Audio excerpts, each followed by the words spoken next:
Good morning, good afternoon, wherever you are. This is Chris, and today we're talking about inspired thinking, but we're talking about it from a workplace point of view. And I think this is a really important angle to view things from at the present time. My belief is, and my categoric reinforced belief by McKinsey and Company, is that over the next 2 to 3 years, inspired thinking is going to be the only thinking that's going to be promoted at work, and motivated thinking, which is called middle management, is out. So let's talk about how.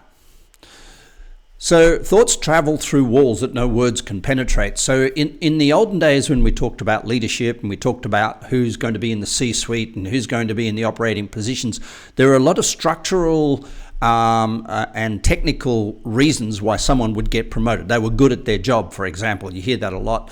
They were qualified. They had a lot of experience. You hear these things a lot from people, but that's a thing of the past. Inspired thinking is going to be the thing of the future. And the reason for this is thoughts travel through walls that no words can penetrate. What engages the hearts, minds, and the being of people, employees, clients, suppliers, what engages them in putting in that extra bit and what brings them to a highest level of human potential is got nothing to do with the old school of how technically clever you were, how capable you were, how able you were to do the job you were doing. The question is going to be is, does your energy, do your thoughts cause people to engage? And let's just talk a little bit more about that. I've witnessed over the last 35 years so many hundreds of people who are in relationships where they're there in a house, living together. They say openly, we love each other. There's photos on the wall, but you can't feel a thing. And they both can't feel a thing. And therefore, what they feel from each other is neediness, or they feel criticism, but they say they love each other. And the definition of a relationship is expanding at such a rate because how you feel, what you feel from another person is becoming more reliable, a more truthful commodity than promises. We've all learned, you can't trust a person's promises. No matter how much you feel committed to them, people will protect you from the truth. They'll protect themselves from the truth. What you can trust, however, is inspired thinking, because inspired thinking is what you feel when somebody says something. And when you feel it in your boots, it's true. Every single relationship I've coached, and I've probably coached thousands, where there's been an affair involved, the person has said, I knew it all the time, but my partner denied it. In other words, we feel things, we deny what we feel because we don't want to feel what we feel. But that feeling of inspired thinking can become the most powerful gift we have in a relationship and at work. Let's continue. It impacts children. So inspired thinking is what goes through the walls, what goes through the mind, what goes through into the heart of your child. And nothing affects the child more than the unlived life of the parent. Now, we've got a parent who's not inspired. We've got a parent who's not loving their life. We've got a parent who's not thinking inspired, but being a good parent. Well, that's the equivalent in the old days to managing a business rather than leading a business. It's the equivalent in the old days of middle managers being technically qualified, highly geared up, in control of everybody, having a big, strong disciplinary allowance that they can fire somebody or lower their pay or not give them a pay rise. The old school of management, the old school of parenting, they're paralleled. We need to change it. Inspired thinking is going to replace it.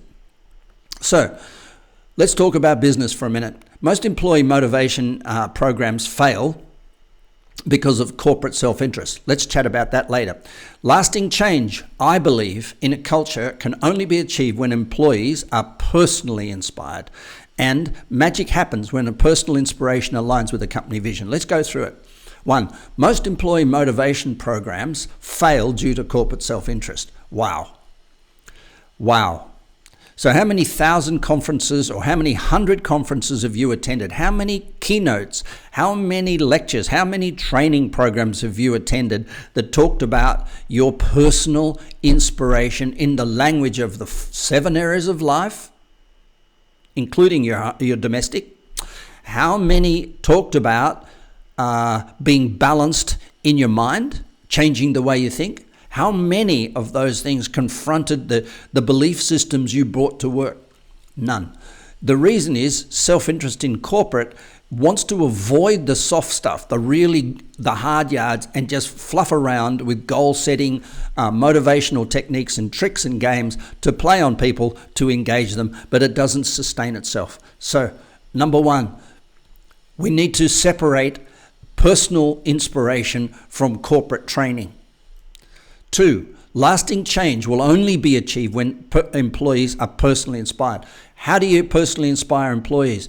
You individually train them to lead themselves. Individually train them to be masters at the work that they're doing. Individually train them to be a total human being. What total human awareness we call it. 7 areas of life, 7 aspects of life, 7 areas of balance.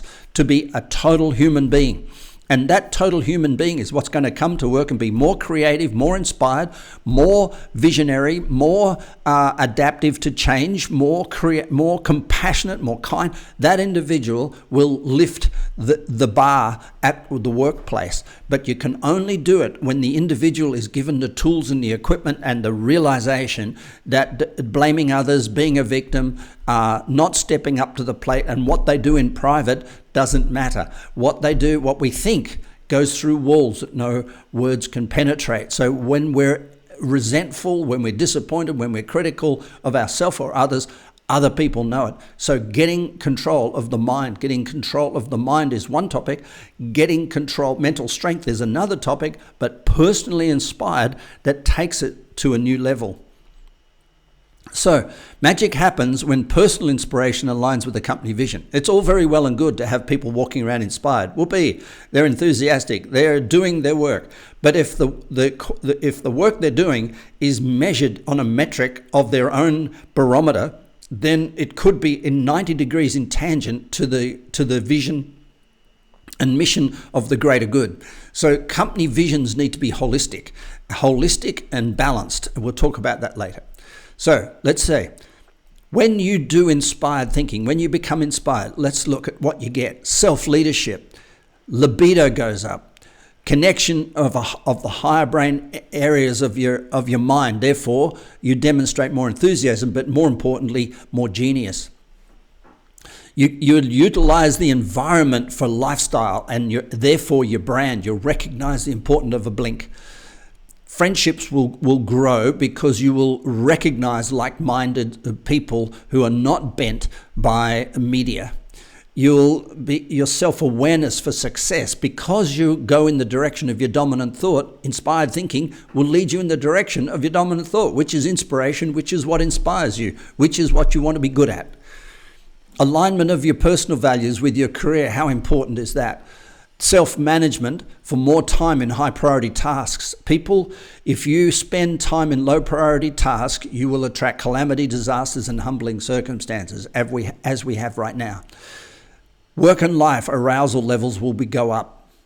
Attraction to others, you'll become more attractive because you'll be working on what you love. Balance score in each of the 7 areas of life will go up. Heart-driven relationships will flourish, because in the world of inspired thinking, kindness and care for others expands out of control. It's exponential, better than a COVID virus. Resilience during challenges.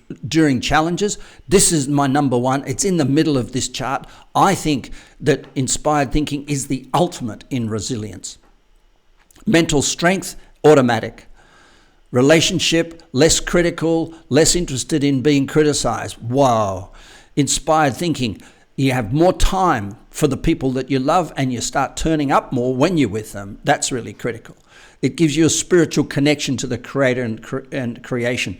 And man, one of the things that we are so sadly lacking right now for many, many people is this connection to a creation or a creator that we can believe. Nature's law, universal laws of nature, bypass all the books, all the teachings, all the fluff, get you straight there. Capacity to deal with other people's dysfunction. Wow, how cool is that? Confidence in the future. essential for inspired thinking. Self-respect will be demonstrated by less wasted time on low priorities, which makes you beat yourself up. Financial readiness. We have a principle in inspired thinking, simply says, if you can't see it, if you're waiting to see it to believe it, you'll be waiting for the rest of your life. Belief comes first.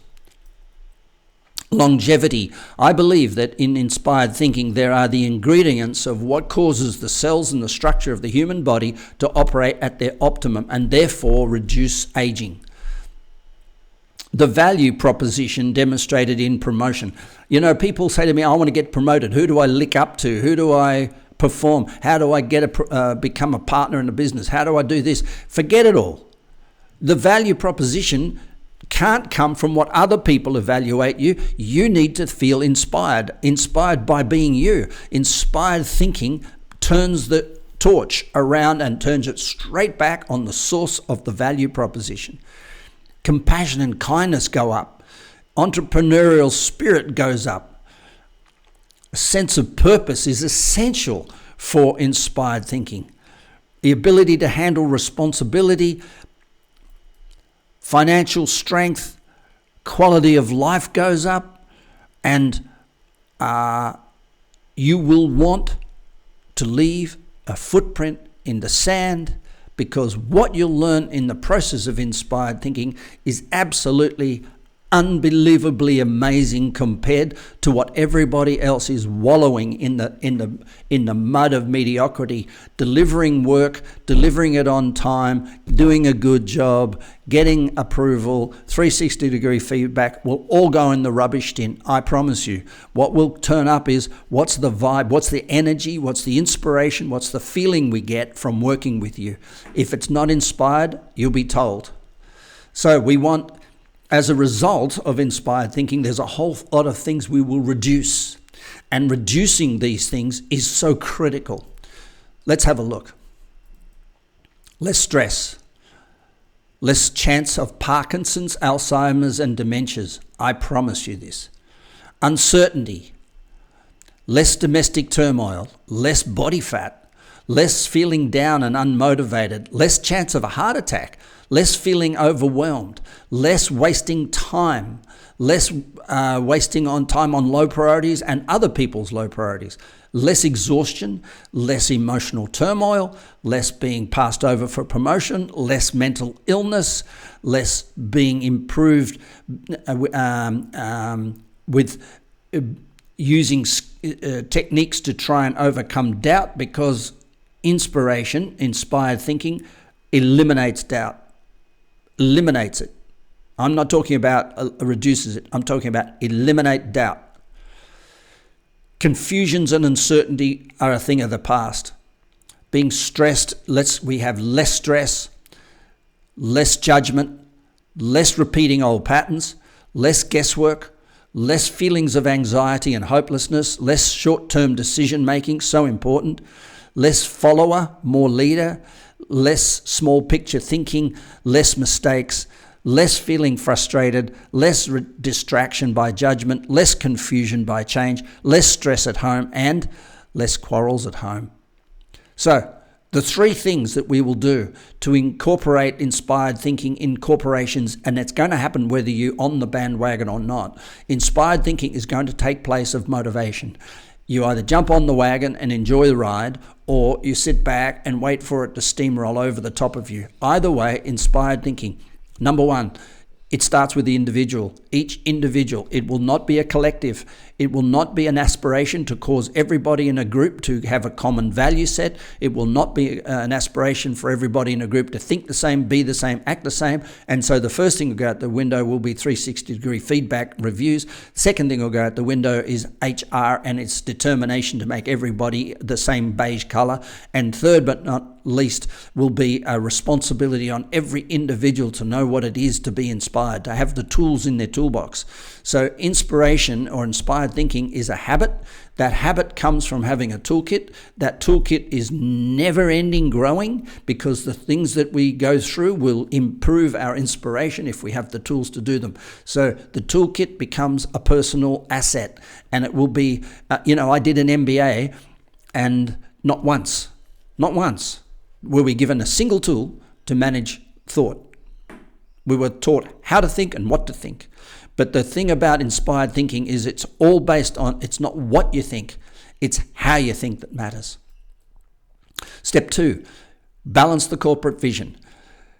Engaging people to come into a corporation and create a vision that is can be shouted from the highest treetops is the critical thing. A corporate vision must have 7 areas. Just like your life, just like the individual must have 7 areas, a corporate vision must have 7 areas. Critical to success in the future of leadership. Third step, and this is the trick. Help people align their personal inspiration to the company vision. And this is where HR will come right back into their strength, because leadership doesn't need to be anything more than the echoes in the hallway, the feelings, the energy, as long as personal inspiration aligns with the company vision. And when it's not aligned, there is no space for that individual, because you'll feel it. You'll feel it, you'll smell it, you'll taste it, you'll touch it every time you go near them. Aligning your vision, aligning your inspiration, aligning your future to the vision of the company depends on one thing and 2 things. 2 things and 2 things alone. 1, your ability to stay inspired, because it's easy to get inspired, but can you stay there and think inspired every single day? Turn up. 2, has the company written a vision that you can aspire to, that links you, that engages you, motivates you? They're the 3 steps. Inspire the individual, balance the vision, align the personal inspiration to the company vision. Hope you've enjoyed this. Tomorrow we're going to talk about how and the steps that are involved in being inspired, thinking inspired. This is Chris. You have a beautiful day. Bye for now.